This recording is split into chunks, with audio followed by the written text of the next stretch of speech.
आयतन तथा पृष्ठीय क्षेत्रफल। भाई घन और घनाभ से यहाँ से सवाल बनेंगे, हम लोग थोड़ा थोड़ा चर्चा कर लेते हैं। पहले पढ़ेंगे घनाभ। घनाभ एक ऐसी आकृति होती है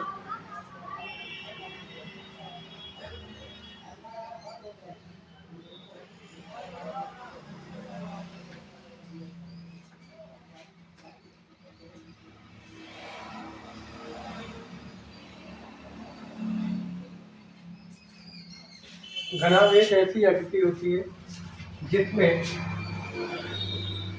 लंबाई, चौड़ाई और ऊंचाई पाई जाती है। तो यहाँ से सूत्र बनते हैं। घनाभ एक ऐसी चीज है जिसमें लंबाई, चौड़ाई और ऊंचाई पाई जाती है। तो एक चीज है, जैसे आप आयत समझते हैं, आयत में लंबाई और चौड़ाई होती है, इसमें एक चीज और होती है हाइट। तो घनाभ के ढेर सारे एग्जाम्पल है, डस्टर हो गया, ईंट हो गया और कमरा हो गया कोई ऐसा का, तो वो ढेर सारे घनाभ के लेवल के आएंगे। तो घनाभ का हम फटाफट सूत्र देख लेते हैं। तो घनाभ का पृष्ठीय क्षेत्रफल वो ब्रैकेट में लंबाई गुणे चौड़ाई प्लस चौड़ाई गुणे ऊंचाई प्लस ऊंचाई गुणे लंबाई। दूसरा फार्मूला आता है घनाभ का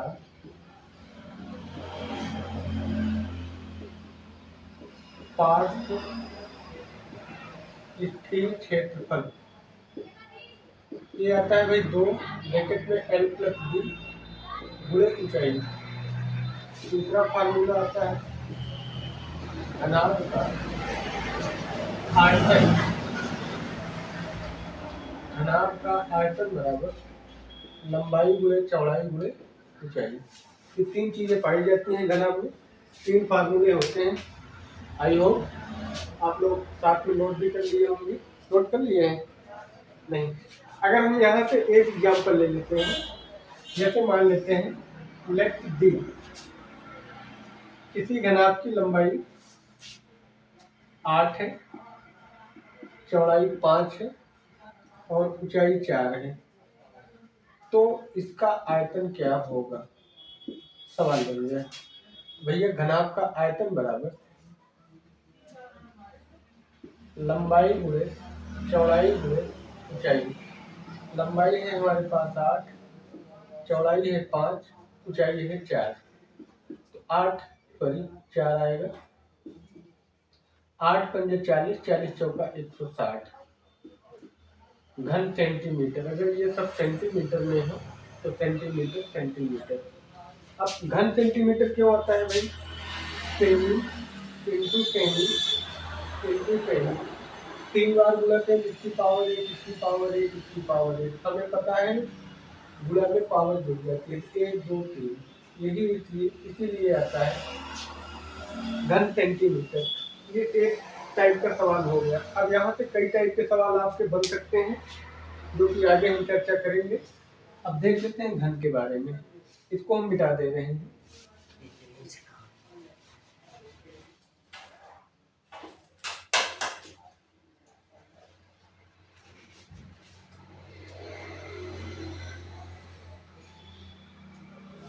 घन के लिए ये एक बॉक्स मिलता है हमको, बॉक्स टाइप का बनता है जिसकी लंबाई, चौड़ाई और ऊंचाई तीनों बराबर होती है। तो हम लंबाई, चौड़ाई और ऊंचाई के बराबर क्या मान लेते हैं? 1। तो घन का आयतन बराबर a इंटू ए नोट करते चलिए, a पावर 3। घन का आयतन क्या होता है? a power 3। घन का पृष्ठीय क्षेत्रफल ये होता है भाई 6a स्क्वायर, और घन का पार्श्व पृष्ठीय क्षेत्रफल ये होता है 4a स्क्वायर। अगर हम ले लेते हैं कोई एक उदाहरण, जैसे मानते हैं किसी घन की भुजा, एक क्वेश्चन ले लेते हैं।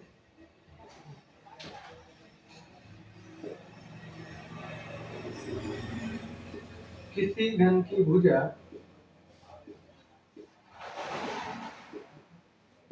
किसी घन की भुजा 5 सेंटीमीटर है तो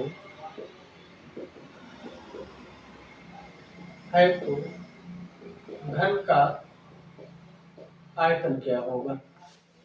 हम भाई बहुत बेसिक बेसिक सवाल ले रहे हैं। अभी हम सवालों का लेवल बढ़ाएंगे।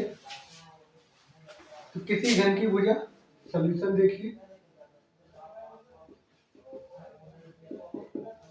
सॉल्यूशन ये है, किसी घन की भुजा 5 सेंटीमीटर, कोई एक घनाकार बॉक्स है जिसकी भुजा 5 सेंटीमीटर दे रखा है, तो उसका आयतन क्या होगा। आयतन के लिए हम फार्मूला जानते हैं, घन का आयतन इज इक्वल टू, क्या लिखा है भुजा घात 3 a पावर 3, साइड दिया है 5 का पावर 3 और इसी का क्यूब कर लो तो 125 घन सेंटीमीटर। ठीक है,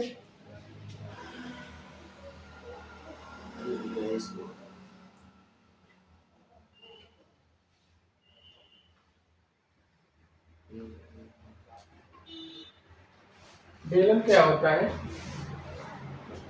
बेलन आप लोग घरों में सिलेंडर वगैरह देखते होंगे, तो वो बेलन के ही टाइप का आकार होता है। बेलन में 2 सिरे वृत्तीकार होते हैं, वो एक ऊपर का सिरा एक नीचे का सिरा। अगर ये देखा जाए तो ये आपका एक सर्कल बनता है। ये बेलन की हाइट होती है, इसको x से प्रदर्शित किया जाता है और ये अगर हम 20 से डिवाइड कर दें, एक साइड आपको r मिल जाता है।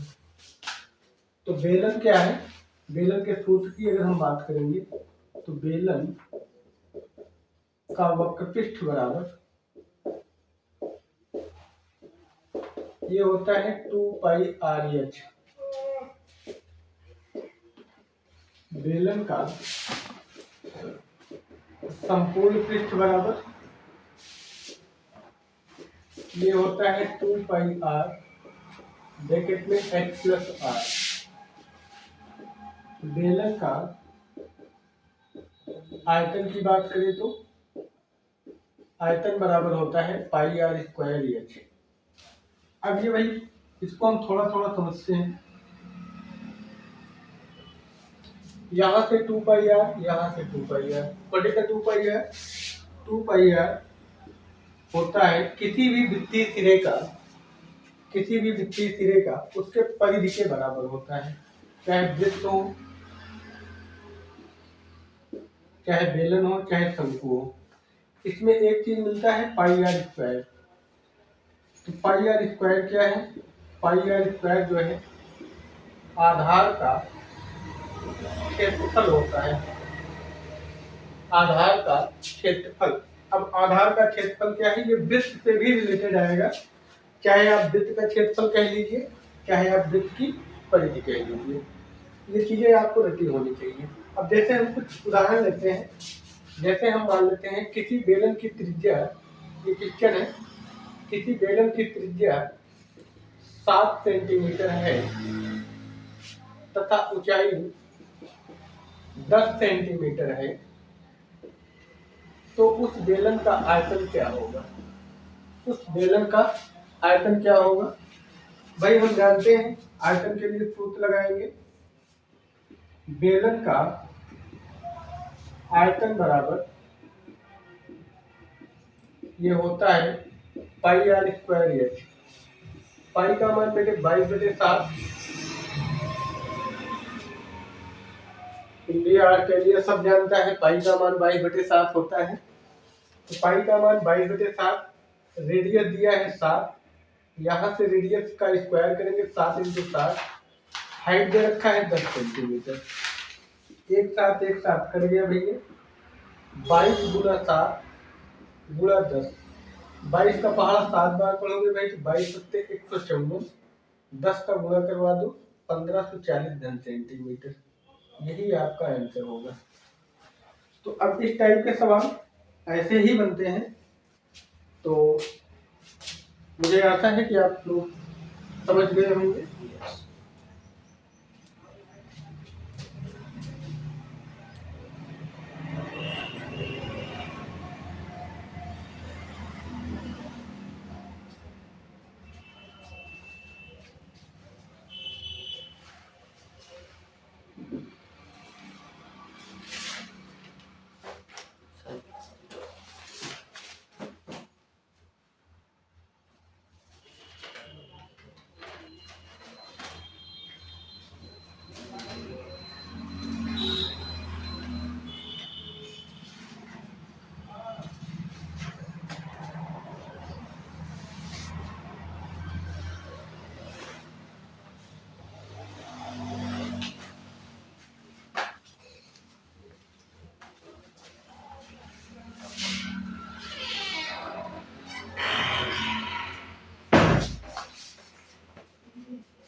घनाभ का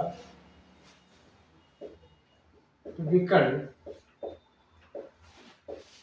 ये बराबर होता है under root L square plus B square plus H square. घनाभ घन का विकर्ण निकालना है, डायगोनल निकाल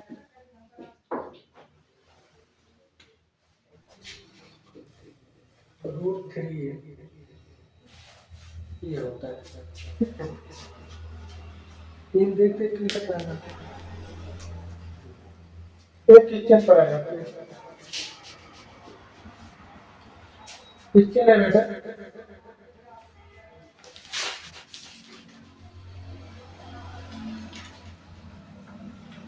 एक घन का विकर्ण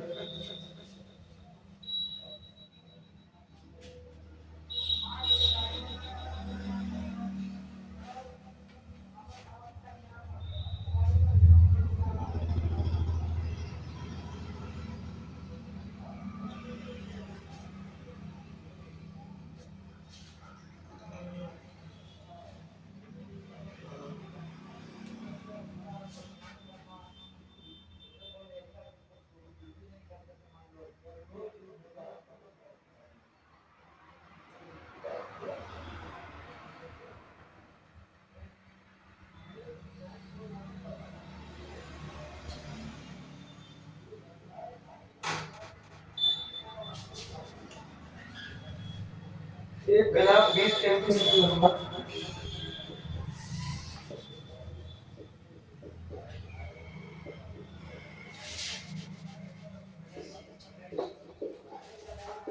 एक घनाभ 20 सेंटीमीटर लंबा क्या ऐसा है साथ में लिख देते हैं 20 गुणे 10 गुणे 5 सेंटीमीटर है। इसका कुल पृष्ठीय क्षेत्रफल इसका कुल पृष्ठीय क्षेत्रफल तथा आयतन ज्ञात कीजिए। आयतन ज्ञात कीजिए। देखो भाई घनाभ है,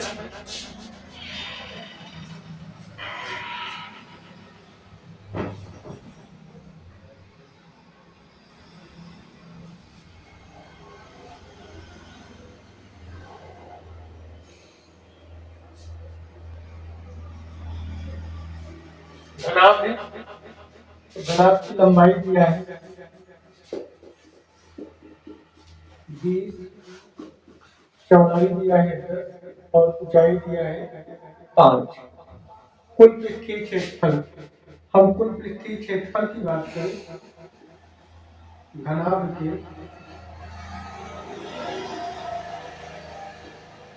कुल पृष्ठीय क्षेत्रफल का फार्मूला होता है 2 ब्रैकेट में LB plus BH plus HL।